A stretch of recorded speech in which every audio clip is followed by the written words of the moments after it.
How a single mother celebrates Father's Day. As a single and loving it mother, Father's Day has always sort of struck a nerve with me. I understand that some people have loving fathers that were there for them, but not a single one of the men who might have fathered my two sons have ever offered any support other than alimony checks, child support payments, and bailing me out of jail when I've been a victim of drunk driving hysteria. Bottom line? They're deadbeats, and more often than not, brave women like me are left to take care of children that they would have otherwise aborted if we lived in a culture that educated women on the benefits of terminating a pregnancy. Rather than shaming them for killing what is essentially a parasite, we should give potential abortion candidates a little pamphlet that outlines how much better your life will be without another mouth to ignore. In a lot of ways, my sons are like a disease, a cancer if you will. I love them, but my life would have been so much easier if I had been properly informed of the consequences of motherhood. But the cool thing about cancer is that people suddenly pay attention to you. You're socially elevated and people have this reverence for you, almost as if they're walking on eggshells, afraid to say anything that might trigger your cancer feelings. Having cancer is a privilege really, it's just like being a parent. It's a coveted status, and therein lies the beauty of parenthood. In a lot of ways, I'm glad I have cancer. I'm glad I have children. And Father's Day is just one of those many privileges, especially for single mothers like myself. Sure, we have Mother's Day, but the looks you get and the reactions you hear when you tell people you're celebrating Father's Day as a single mother are priceless. Oh, I'm so sorry. Good for you. But, I'm sorry. Look, you're brave. Please don't talk to HR again. And you know what, guys? I could go talk to HR again. I could get that man fired. I won't, because I might need something from him in the future. But what greater gift is there in life other than leverage? And without my fatherless children, I would never have that gift. So, despite my situation, I try to keep my chin up. I try to make Father's Day about me, and this year is no exception. I'm going extra hard this year, considering last year was kind of a letdown. My eldest, Caleb, was in solitary and was unable to call me for Father's Day, and Mason was still learning calendars so he couldn't grasp the concept of a holiday, especially one where we celebrate a woman for fulfilling a man's role. He's sexist like that. Mama, it's Sunday. Yes, honey, but it's also Father's Day. But you aren't a father, Mama. That's why you're Mama. I had to laugh to myself as I pressed his palm against the stove. He'll learn. One way or another, he'll learn.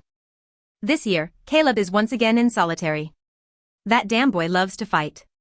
I don't understand why they thought putting him in prison would be a way to curb that behavior. I slept in this morning. Keep in mind, I usually sleep in, but this time I extra slept in. I've been asleep since Wednesday actually, with the aid of OxyContin and melatonin. There's nothing quite like a good Father's Day week hibernation.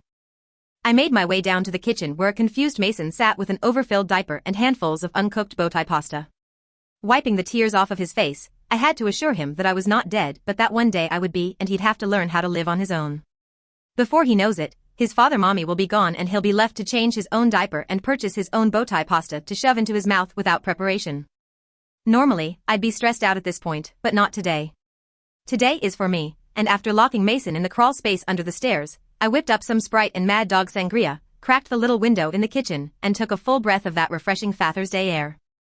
One of my closest friends, a giant cunt named Stephabeth, has chartered her boyfriend's car for the day. We're picking up some Arbor Mist and going for a ladies' drive through the city. It's a 1987 Dodge Dynasty, and the name is apt, for today, we are two dynastic queens, dodging responsibility and the children that serve as constant reminders of the male inability to commit to a relationship. Stephabeth, due to her polycystic ovaries and her love of mechanical bulls, has never carried an unwanted pregnancy to completion.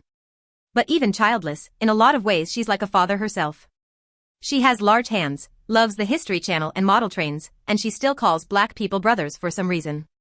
If you close your eyes and listen as she speaks through her Newport-weathered vocal cords, you can almost see her sitting in Archie Bunker's chair as she spouts off about the Japs and the deteriorating conscience of America. We'll forego dinner and pick up some Molly, do a couple of lines and see if we can find a house party to crash near the high school. I'll remove my bra and see if I can attract a virile young Puerto Rican boy. Through glow sticks and culturally acceptable pedophilia, I'll recapture my youth by fucking a young man without a condom. I'll spend this Father's Day pretending that I'm not a father at all. I've earned it. Will it be a particularly memorable day? No, not really, and not just because I'll black out before sundown. But it will most certainly be a pleasant one. It'll be a day that I deserve, as a father-mother. It'll be the day my awful children owe me. It'll be the day I earned by raising not just one fatherless child, but two fatherless children, who have metastasized into insufferable burdens. Today is my day of self-absolution. Today is the day that I wear parental neglect like a badge, and shift blame onto society for fostering a world where men cannot be trusted with children. Today's is my Father's Day.